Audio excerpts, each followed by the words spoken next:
welcome. Let me get the music off and let me pull everybody into the stream. We appreciate everybody being here on this Hump Day Wednesday, March 11th at 4:32 Eastern Standard Time. Hump Day. Hump Day, and I'm Dave and our Cornbread Man. We got Biscuit Boy and Miss Jenna Turnipseed in the house, and I want to thank her for keeping us in mind and coming. And we're glad to help you any way we can. Of course, yesterday was election day. It didn't go the way we wanted. I appreciate you coming to address, and I read your online post, which I thought was well said. And I'm not just saying it because you're here. I was like that. I didn't even add a comment. It was so good. I loved it.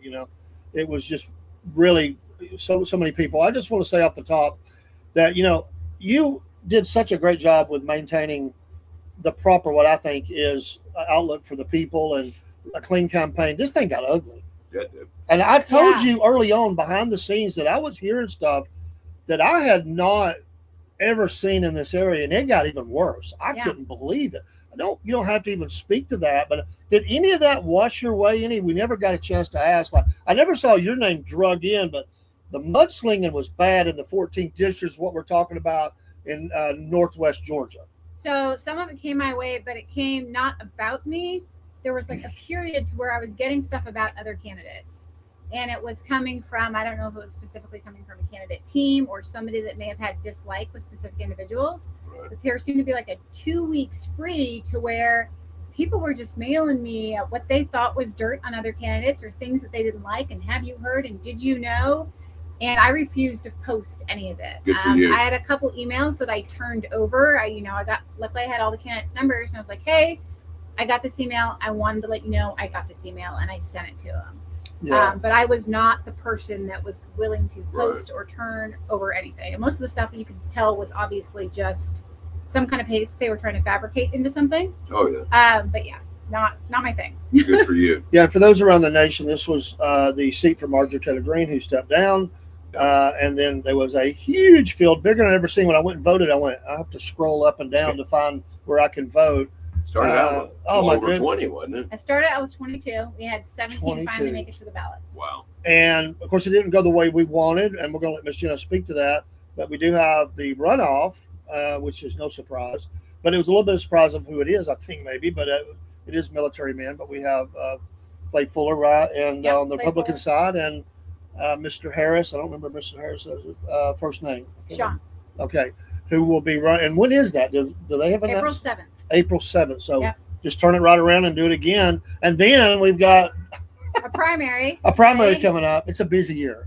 And then if there's a Republican candidate in the primary doesn't make 50%, then we have a primary runoff in June. Wow. It's just one of those years, folks. And then obviously the main election in November, 3rd or 5th, whatever. I think it's 3rd.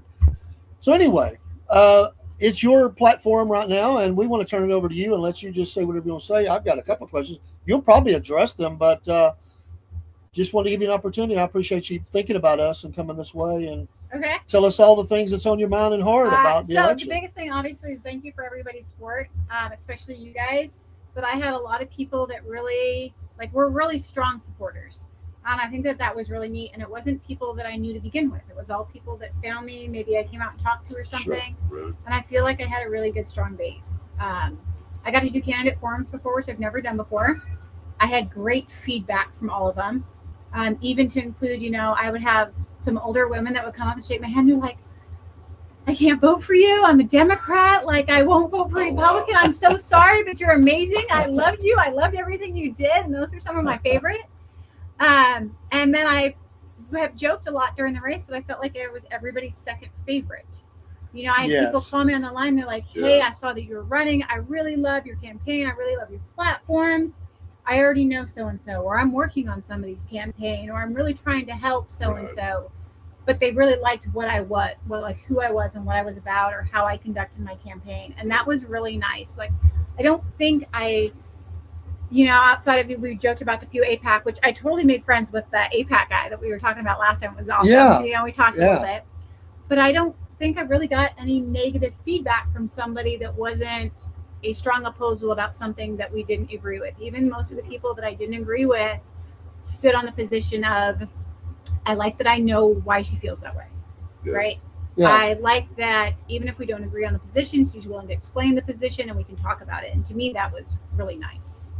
Yeah, because you're never going to find a candidate that agrees with everything you agree with 100%. Yeah. That never happens. We're humans. We're going to have, Very rare. and you're looking at a constituency, not just one person. Right. You're not and you have voting. your own feelings about it. There's this give and take about you should always just think about the constituency, but you're part of that. You have your Right. own, and you never hide that. You went out there and said, "This is what I am. This is Yeah. what I'm for." Military, education, those things you were talking about. So you can never please everybody anyway in those. But I thought you did a very good job because you did get hit with a few hard questions, Yeah. and people were upset. Especially, what was the first thing that made people mad? What was that? It was maybe it was over support for something overseas or something, or what you question it. It was, I think it was the APAC thing for the most part. It may have been. Because, the question is always, do you support APAC? Right. And that's it. Yes. And that's where the question lies. And the majority of the people, even the first forum I went to with the GRA, which the majority of the crowd is very anti-APAC, they asked everybody, do you support APAC and do you support Israel? And they asked them separately. And the majority of people that don't support APAC still supported Israel. Right. At least at that forum. And it was always, if you had 100% support, it was always from somebody that was 100% support, was somebody that was military. Christian Hurd was the first person that was next to me that stood up and was like, I support a strategic relationship with Israel. Clay Fuller did the exact same thing.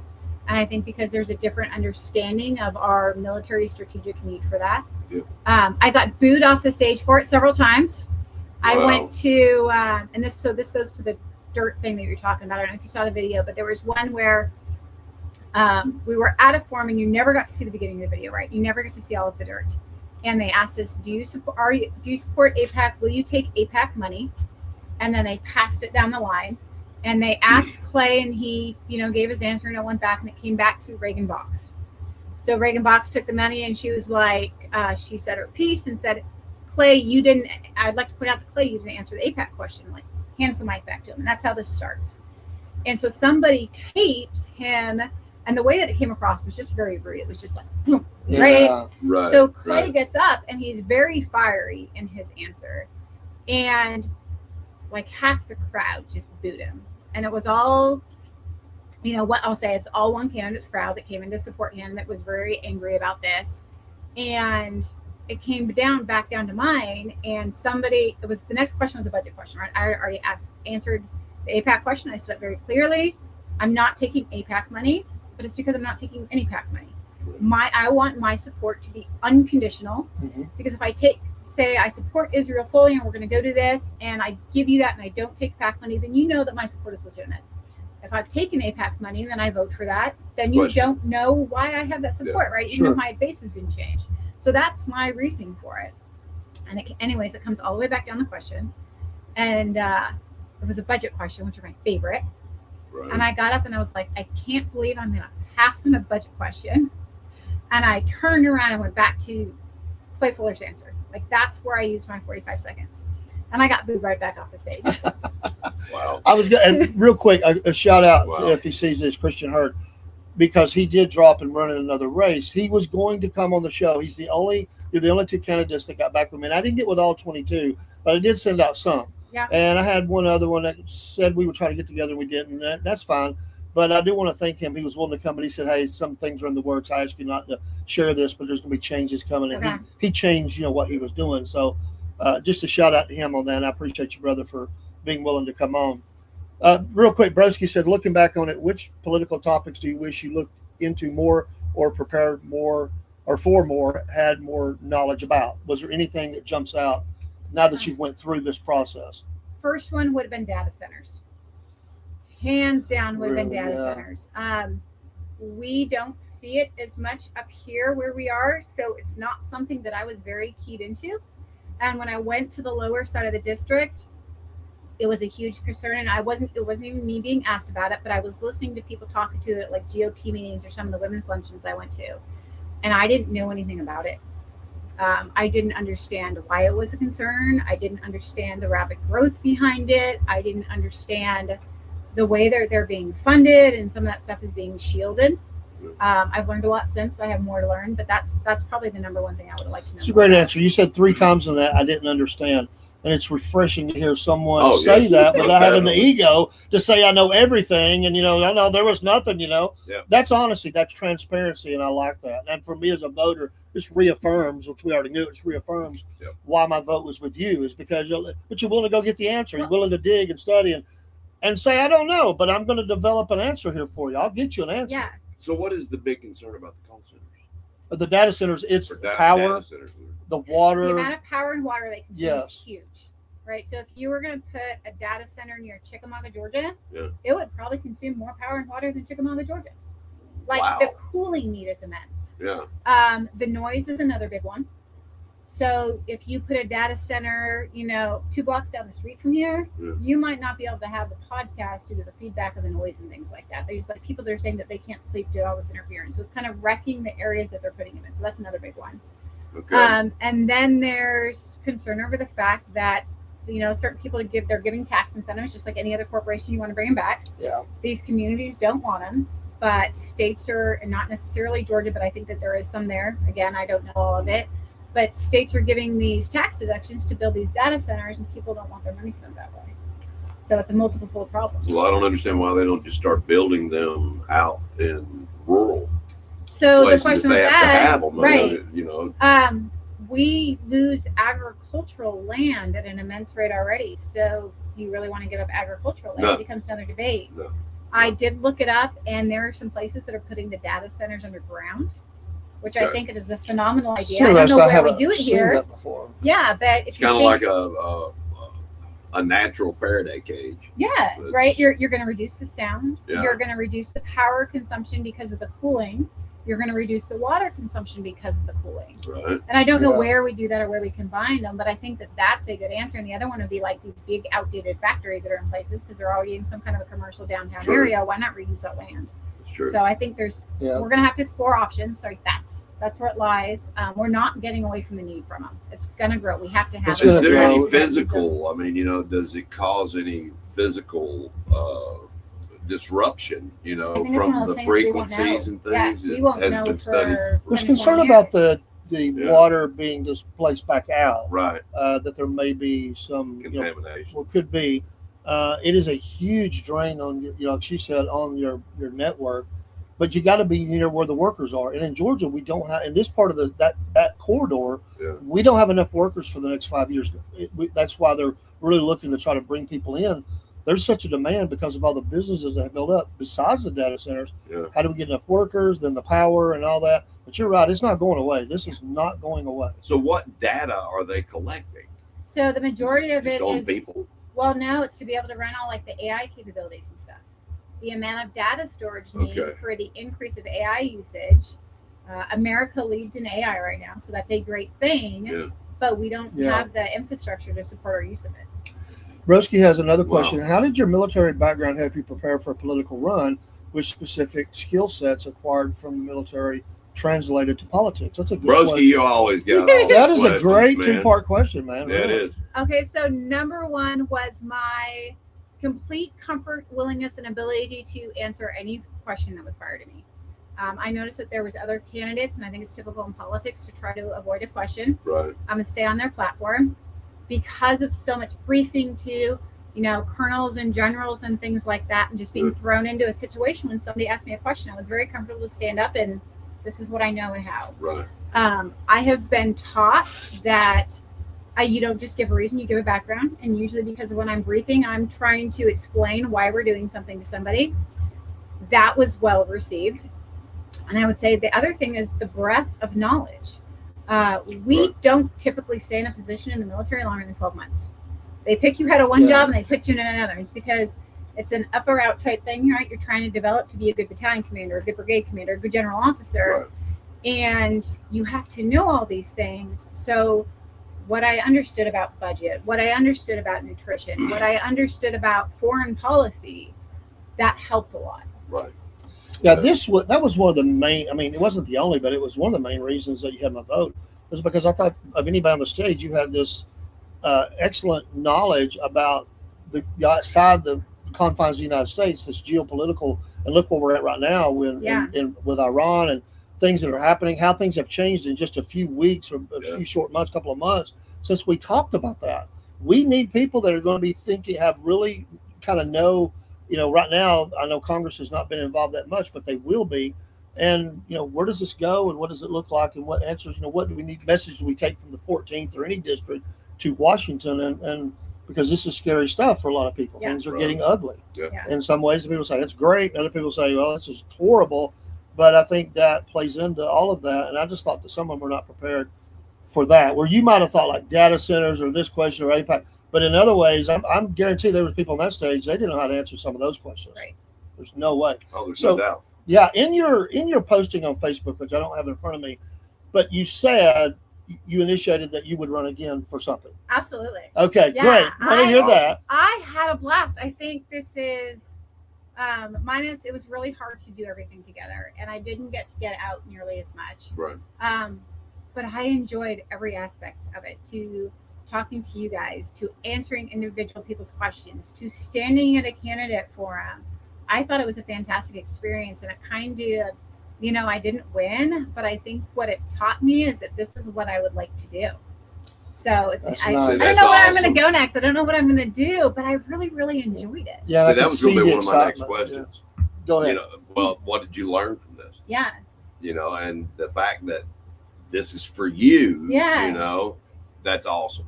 That is awesome. I definitely learned. I got a better idea of how I need to run next time too, though. I Right. learned a lot. Yeah, a lot I of mean, lessons. when you don't know what you don't know, and Right. you go in, and now the second part of that, would you run for this office again? You don't have to put yourself on the line, but would you consider No, a run for the same office? I would totally consider a run for this office.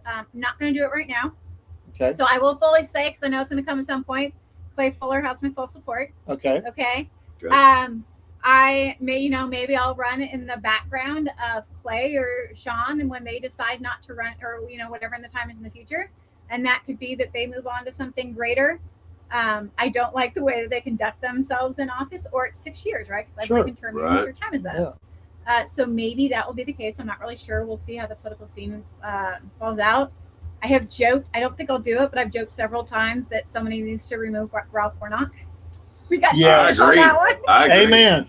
I mean, I've got to be careful what I say, Yeah. but from what I understand, he's a preacher. Uh-huh. What he's preaching is not It's not consistent, right? So one of the candidates that I absolutely loved in this race was Tom Gray. And you want to talk about somebody that is morally incorruptible, that is running for the right reasons, that cares about the people that he's running Right. for. Like, he was fantastic. I actually spent the Sunday before the race, where I, probably should have been out doing knocking on doors and stuff. Me and my daughter went down to Cobb County, and we attended his service, and we got to hear him preach. Awesome. cool. Yeah, it was great. And I got to, talk to several people from his congregation that I met along the way. That's right. And it was a really great experience. And just to have gotten to know him, Yeah. his family, he had a kid from his church that helped with a lot of the campaign, that he comes off way older than he's supposed to be. His name is Henry. I don't think you'll see this, but if you do, hi, Henry. I actually thought he was Gray's campaign manager at first, and I kept seeing him all the time. And I didn't find out till later that he was a 17-year-old kid that is really interested in politics. He wants to do public policy when he gets older. When he goes to Awesome. college, he's a junior now Yeah. in high school. And just to get to talk to him, make friends with him. And Wow. before the last thing was done in Floyd County, he ran over, shook my hand, and he's like, I'm not done, with this. I'm doing politics again. You're running again. Like, here's my number. And the 17-year-old kid did this. And it was really cool. It reminds me of, what was the TV show with Michael J. Fox, and he's like the young Republican Yeah. dude. He's a young guy. Yeah, but I know. Yeah. You know what I'm talking about? Is Yeah. Meredith I can. Baxter Burney is the mom, and all, but his dad does public television or something. But Uh-huh. he's the young Republican, I And can't but we remember do the have name young of the people show. that are really fired up. I think young people are gravitating more towards that. Yeah. I think we're seeing more of that. So if I wait and I don't run for like another 6 years because I run for this seat again, Yeah. Henry might be my campaign manager. There you right? go. That I might like be what it. I got out of this. That I would be like awesome. it. Broski said, thanks for answering those questions, Jenna. They were great answers and interesting to know. In asking that, would you consider a run for something else in the meantime if something popped I up? would, but I think the right thing has to come up. So several people asked me about state. The problem is I am in Mike Cameron's district, and I love Mike. I think he's doing a great job. Everybody I know thinks he's doing a great job, and there's no Right. reason to run against somebody that's doing a good job. I also fall into Lanny Thomas. I fall into 53. That election is going on now, right? The runoff will be in April. I want to see Lanny succeed. I had somebody text me and they said, "Hey, why do you support Lanny?" And I had asked him a question. Now, I'll put this out there, right, for any other voters too. I asked Lanny a question over income tax because I was at the Dade County GOP meeting, and somebody asked all the candidates, "Do you support cutting property tax or income tax?" Because this is the debate right now in Georgia. And he said income tax, which I disagree with, right? I say property tax.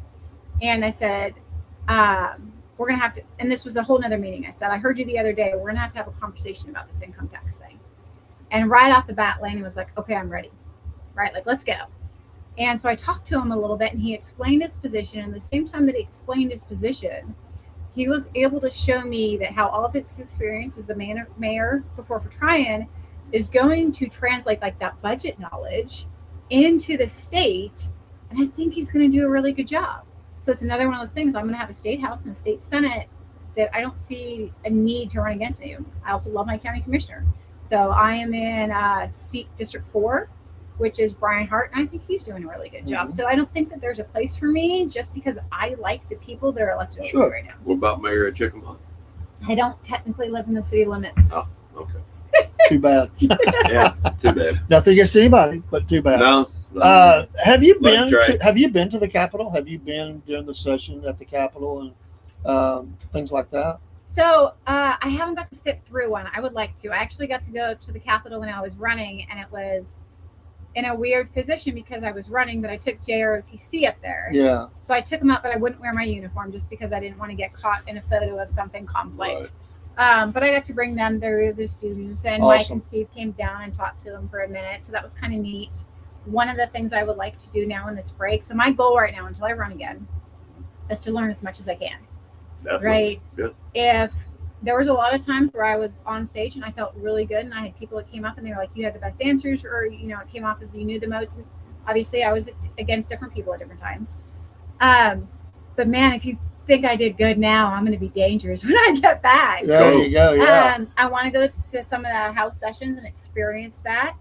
I'm going to get knee deep in the Farm Bill. Like that's just one of the things I'm really excited about. Yeah. So I have read almost every National Defense Authorization Act since Ronald Reagan first started putting them out. Right. I've read the National Defense Strategy, the National Military Strategy, the Defense Strategic Guidance, all these big, huge documents on a regular basis.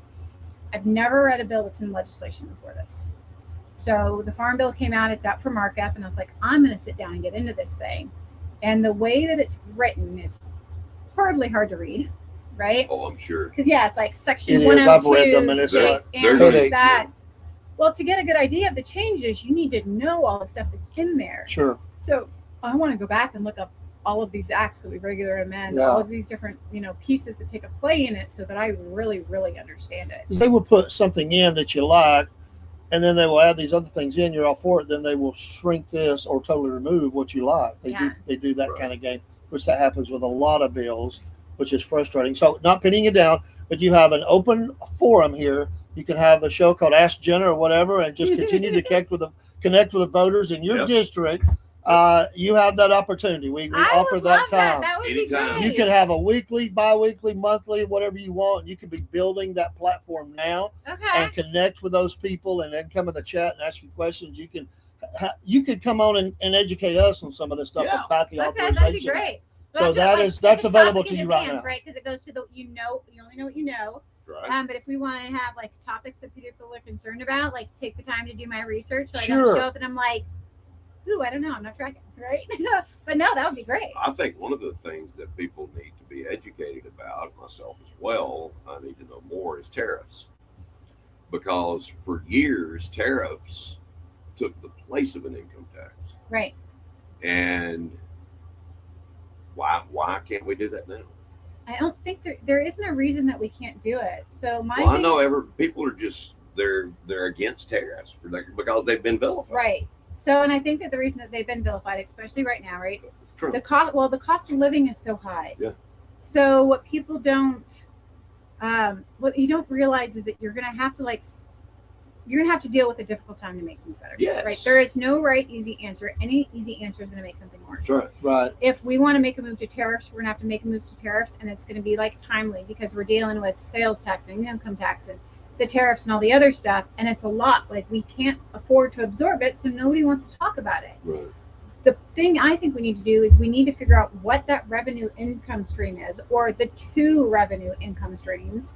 And this is primarily how we bring it in, and we're not getting taxed 10 different times. Right. That's why people are so angry. We don't want to add a tariff tax on top of an income tax, which comes with a Medicare tax, which comes with your state income tax, which comes with your state sales tax, which comes with your right. Well, I mean, look what sparked the American Revolution. It was what, a 5% tax on tea? And here we are today. You know, somebody's got to roll their sleeves up and get busy. Yeah. You know? Have you ever seen the Hamilton musical? No. Parts of it. I have a friend that goes to every time it's around. They go. Yeah. So I've got a 13-year-old daughter, right? And she dances and everything. She's into musicals, and so it's a big thing for her. But I also hear teenagers sing at school all the time. But there's a line in there, and they're like, right, imagine, or look what happened when they taxed our tea. Imagine what's going to happen if they tax our whiskey. And I think that's kind of where it goes into, right? Like, we'll tolerate so much, and then there's a threshold, and we are done. Like, we're done playing. We don't even care what it is. We don't care what the solution is. We don't care the reason is. When we draw a line in the sand, we are done. Well, see, a lot of this stuff, I think they slipped in during the Great Depression. Yeah. There was a lot of things that were slipped in by the elites, and we're suffering from it today. Yeah. Well, and they had to figure out how to pay for all of the programs you had. So. Yeah. Going real quick back to the election, was it a little shocking to you that we have the runoff is between a Republican and a Democrat that they because this is a very conservative area. Do we read too much into that, or is it just because there was so many people running, the votes were spread out? What is your thoughts on that? So it honestly didn't surprise me at all. So Okay. And we kind of expected it. Me and my husband had conversations about it for a while. You know, I would not have been surprised if Sean had been able to take 51%. And I say, I will put this out there, right? It's Sean Harris, right? Most people say Harris Fuller, whatever. I do know him. Like, I know Sean, so I'm used to calling him by his first name. I wouldn't have been surprised if he was able to take 51%, because the problem is people don't show up to the polls. We don't vote. Right. And Republicans are worse than Democrats when it comes to not That's voting. true. Yeah, Democrats will go out and get busloads and bring them. Right. So if we need to start doing that as Republicans. I know. I had an older guy, 74, that I made friends with in Murray County during this, and he couldn't go vote because he didn't have a ride. And I was like, I bet you I can't legally get up and take him to the polls. Like, it's not even about voting for me. Like, he couldn't go vote because he didn't have a ride, and his car broke down, so he didn't absentee ballot. He wanted to vote in person. His car doesn't work. Right. But yeah, so if you look just at election numbers, because we do, you know, our area is weird.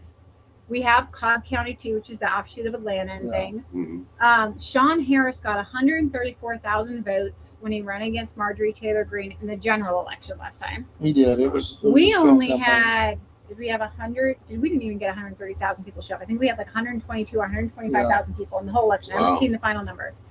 So all as his base had to do to win was show up, and that's where Republicans failed. And people were really worried about the split decision. And I was kind of hoping that the split decision, or the split amount of candidates, right? They're like, you guys are going to eat away at numbers, and this is going to destroy us. There was 2 other Democrats who at least pulled 1,000 votes apiece. If you add up all of the candidates like myself who barely pulled a small fraction, we're pretty much equal to those 2 Democrats that they're a Democrat, they want to vote Democrat, but they didn't like Sean. The only 2 that really took, or the only 3 that took numbers were Tom Gray took 4,000, Brian Stover took 5,000, and then Colton Moore took his 12,000 or so, right? So the minute of us that ran didn't take a fraction. We didn't make an impact in the race. Right. I wish it would have garnered more enthusiasm to bring people in, and it didn't. I was very disappointed about that, because there's no way you couldn't find a candidate the percentage. I haven't had a chance to look up and see the percentage of eligible voters versus how many voted. Do we know that what that number was? I mean, it was probably tracked around 7% at one point. No, so it made it over that. So we had somewhere in between 122 and 125,000 people vote. We have 601,000 some change of eligible voters. So you're looking at just over 1 in 6 actually showed up to vote. Okay. Not that bad, really, considering No. how things usually are. But we only have, I think, around 30% or so that are actually Democrats. Yeah. So to have 30% that run Democrat with only 1 in 6 people showing up, and then to have, the Democratic Party win, not even just make the runoff, but win, it shows you who got out to the polls. It's amazing, and it happened in a very quick time. I mean, like, it wasn't that long between, when this all started to when we had to do that. So that's actually, and pretty that's strong. actually the huge difference in the base. I think, too, when it comes to elections. So Sean Harris never stopped running. He ran against Marjorie Taylor Greene, and he kept running. He kept going to meetings and shaking hands, and he made his presence known. So when the election kicked off, everybody knew who he was. Right. Where now you've got, originally started as 17 Republican candidates trying to go out and meet people and shake hands, and you've got 60 days to get a name, and that's it. That's crazy. And that makes a difference. And that especially when you haven't been out there before, and you're trying to build that for yourself, and it's making those connections. So now they know who you are, and that will help you in the future for that. Yeah, But we've got to get your name out there. It's a razor thin. I mean, Georgia's very close, and it's one other question I have. And you may not know, and that's fine. I feel like a lot of outside money poured into this race. To the race?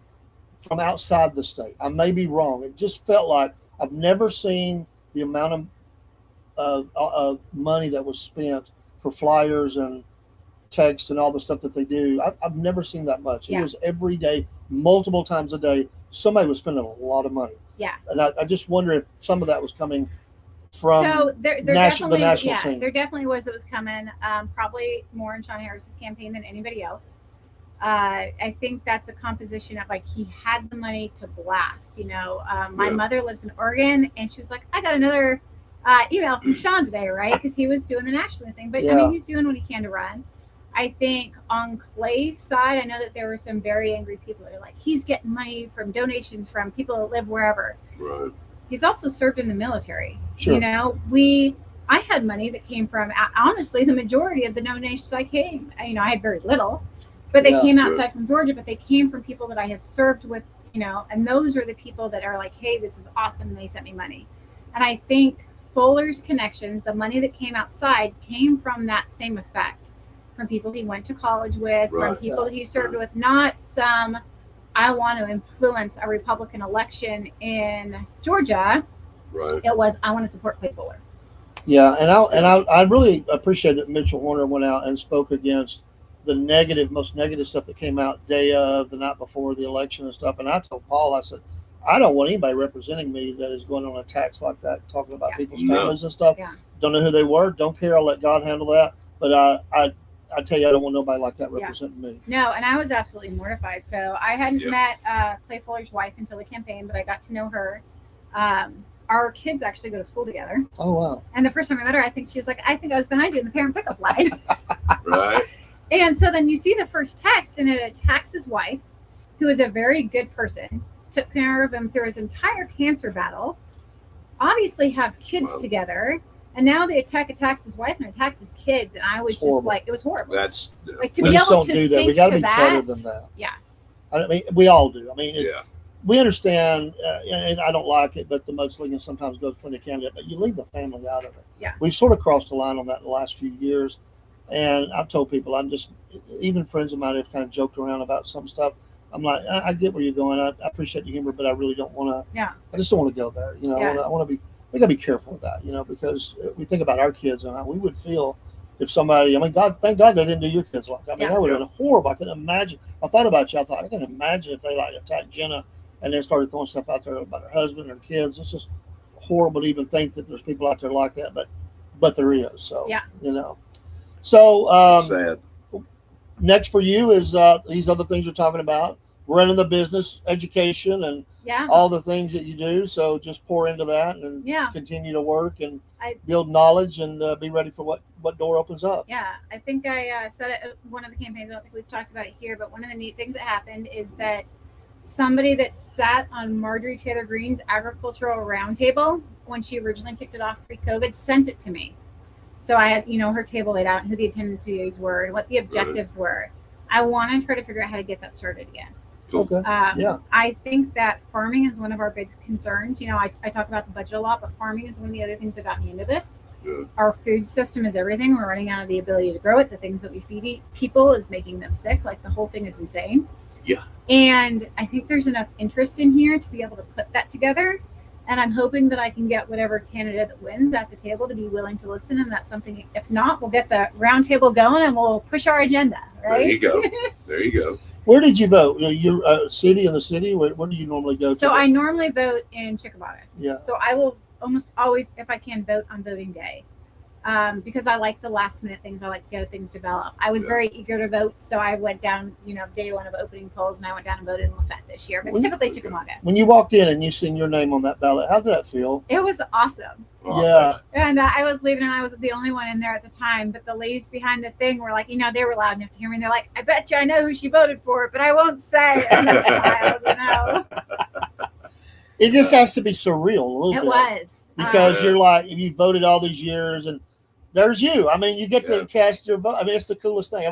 I've always liked that when I see the candidate, no matter what party, when they go in to vote for themselves, there has to be a feeling with that. Yeah. The first time I saw a sign in a yard that I had no idea who lived there or how the sign got there, I think I was the most tickled. I drove by a sign and I was like, oh, look, somebody had value support. Yeah. Wow. And I had that happen on several occasions, and I think cool. that was one of the really cool events. Yeah. That's great. Anything else you want to share? I appreciate you so much coming and sharing all that. And like I said, after the last 2 months, there's probably a lot, but I don't know. yeah, well, again, you can have that platform and have an opportunity to interact with the voters and while you're still supporting others. And I think there's a need for that, especially the farming and what you're talking about, the agriculture, the national defense stuff. Both of those are close to my heart. And I would love to have something like that if it fits in your schedule. Yeah, come on, share what you've learned. Okay. I mean, it's your show. Well, I don't have to be on there. We'll just help set it up for you and help you run it. I mean, it's yours. Ask Jenna, whatever you want to call it. I would just love to hear the answers. I'll submit questions. Yeah, that would be great. I actually thought about trying to, pull up the Facebook thing and do like a Friday night Ask Me Anything type deal. But I didn't know how many people would show up. And I'm quite partial to a glass of bourbon on Friday night. I didn't think that was a good idea either. Yeah.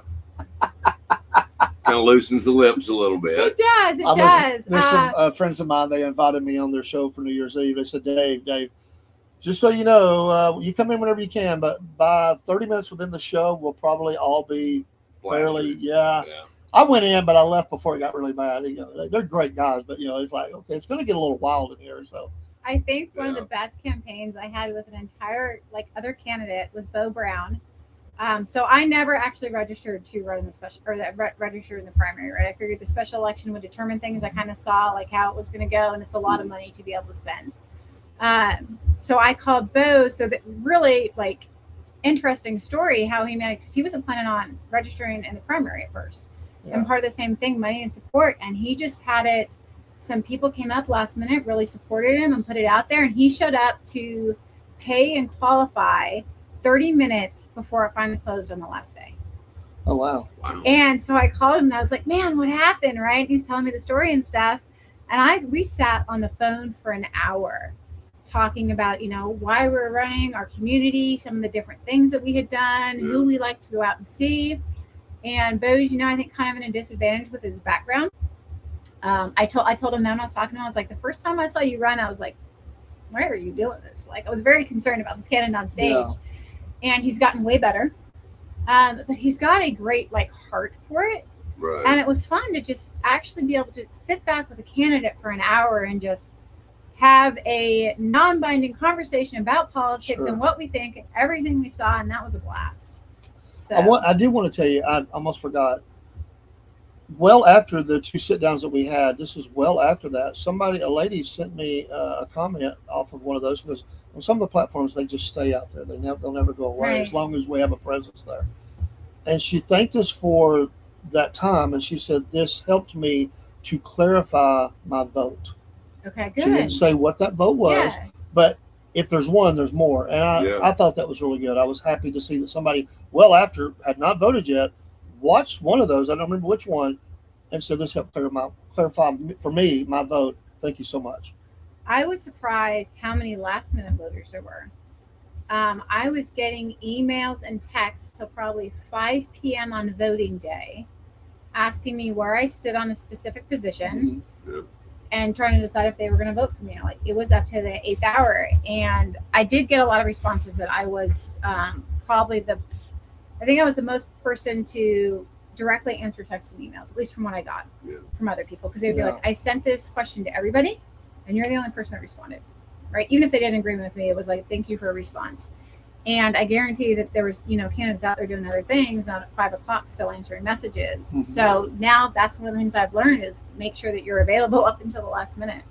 Very much so. And I usually vote early. And again, I didn't help the election because of my wife's health, and she was actually in the hospital. But I left the hospital on that Thursday before and went and voted after in between visits to the hospital, and went and voted that day at Westside. So it was, it was just about 1 or 2 people, I think, there voting. It was in the middle afternoon, but it was an honor to go vote, cast that vote for you and for Lanny. And I appreciate. I would just say, and I don't expect you to comment. It was in my mind earlier. I think Colton Moore made a mistake in running in this. I thought it was just not the best fit for him. I don't know what he does now, and continues on or whatever. But I just thought that was not really his race. I had heard from some people across the district that are sort of entrenched a little bit. They said that he wasn't going to get the support. I heard that early on. I just never said nothing about it because it was said in a confidence. And but I told you that they very much liked your answers. Nikki Lama, how did he do? I didn't see his vote total. I think he got like 1,100 votes. Okay. Very. There were some people that were fraction, very small. Yeah. They knew his family and they thought he was a good candidate. But it's really hard when there's that many people running in an election. So. I had gotten mixed returns from Nikki, people that knew him or were affiliated with with him and stuff like that from Dalton. Some people that thought he was great and was glad that he was running, and some people that were just really not happy with how he ran and said that he had made a lot of other not happy, and I think not made a lot of people in the area not happy. They didn't necessarily agree with positions and things like that, and I think that kind of showed in the voting poll. I'm not sure if he's carrying on in it. The one thing that got me with Nikki, and I totally called him out on it, but before there were several of us that didn't run in the primary, and 3 days before the primary he put up a post with all of our stuff that said withdrew, with the impression essentially that we're not running going into this race. Wow. And that was very, very disappointing to see. And we're not running in the primary, but that's a different race, right? Yeah. That's, there's disinformation out there. Yeah. Well, we thank you for your time. I know you probably got lots to do today on a hump day and family and I have farm work to catch up on. Thank you so much for coming. And I look forward to seeing you again. And come on in, whoever's coming to the studio. Come on in, my friend. And we'll see you soon. I fully believe that we will see you soon. And you got great things ahead, and we're excited about it. Any way we can help, let us know. And I'm excited about you coming on here and having that'd be great. Yeah, you can do that from home or here or however you want to do that. Okay. We'll hook it up, and I think that'd be a great thing for you to really continue to keep your name out there and be able to share some of this information we're not hearing from other candidates too, including maybe the one who will eventually win. I think I know for me, and if there's me and Paul, there's others that are like us that want to hear that information. Yeah. Maybe we can start with like a dive when it comes to the primary race a couple of weeks out. Like I would love it. I would love it. Let's do it because awesome. I'm very much. I've always done these political shows about elections and stuff like that, and see now you're a veteran. Now you've been through one, so now you have cred with that. We don't have that. You do, and we can talk about these things and we can give our analysis. We can be like those folks in Atlanta sitting on the dais. We can say, well, we think this one's going to be good or that one. Or, we don't like this answer. We can read their speeches and pick them apart and say what they really meant to say here. But I'm just kidding. But it'd be great. Have graphs. Yeah. What was the guy that always had the little chart? And he was. Oh, I forget. Remember Tim Russer? Tim Russer. Yeah. He'd always pull up the little dry erase board, and write down Jenna's board. Well, here's my board. Here's the thing. That would be hilarious. But I think we would get. I think we get interest in that. I think it would be. Yeah. In whatever level it is, I think it would help you, and I think it would be great for us. And I would love that opportunity to do that. So sounds good. All right, folks, we're gonna get off here. We do have racing and dirt track and sports coming up, and other folks coming in, and we'll see you soon. Thanks for watching this. Please like, follow, share, and send this out to folks. Yep. So who may not see it or have seen it live, and we'll rerun this several times so that people see it.